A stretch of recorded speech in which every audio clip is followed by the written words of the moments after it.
একের পর এক দুঃসাহসিক অভিযান, সংকটময় পরিস্থিতি মোকাবেলা, পেশাদারিত্বের সাথে সন্ত্রাসী হামলা প্রতিহত করা। এমন পরিস্থিতিতেই শান্তিরক্ষা মিশনের দিনগুলো কাটে বাংলার সেনানীদের। বিরোধপূর্ণ অঞ্চল সেন্ট্রাল আফ্রিকান রিপাবলিকে গুরুত্বপূর্ণ দায়িত্ব পালন করছেন বাংলাদেশ সেনাবাহিনীর সদস্যরা। সংকট সামলে বিশ্বকে দিচ্ছেন শান্তির বার্তা আর বাংলাদেশকে করছেন গৌরবান্বিত।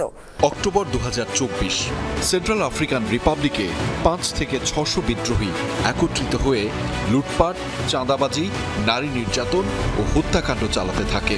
এই ঘটনায় দেশটির সেনাবাহিনীর 3 সদস্য নিহত হয়।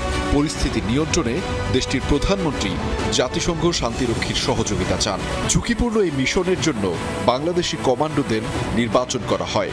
42 জন বিশেষ প্রশিক্ষিত কমান্ডো সেখানে গিয়ে দ্রুত পরিস্থিতি নিয়ন্ত্রণে নেয়।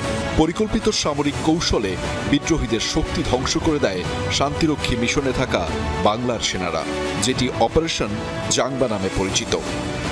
মাত্র 42 জন কমান্ডো দ্বারা 500 জন রেবেল গ্রুপের বিপরীতে অপারেশন করার জন্য নিউমেরিক্যাল ডিসঅ্যাডভান্টেজকে অফসেট করার উদ্দেশ্যে আমরা আমাদের সুপিরিয়র টেকনোলজি, ট্যাকটিক্স এবং ট্রেনিংকে ব্যবহার করেছি। আমাদের ডিপ্লয়মেন্টের পরে সকল ধরনের নারী ও শিশু নির্যাতন এটি একদম শূন্যের কোঠায় নেমে এসেছে। মৃত্যু ভয়কে উপেক্ষা করে শান্তি রক্ষায় এমনই নানা বিপদসংকুল পরিস্থিতি সামাল দেন সেনা সদস্যরা। পেশাদারিত্ব ও সাহসিকতায় মৃত্যুঞ্জয়ী বেশে বাংলার লাল সবুজকে করেন আরও গৌরবান্বিত। সন্ত্রাসী কার্যক্রম প্রতিহতে তাদের অবদান প্রশংসিত হচ্ছে আন্তর্জাতিক অঙ্গনেও।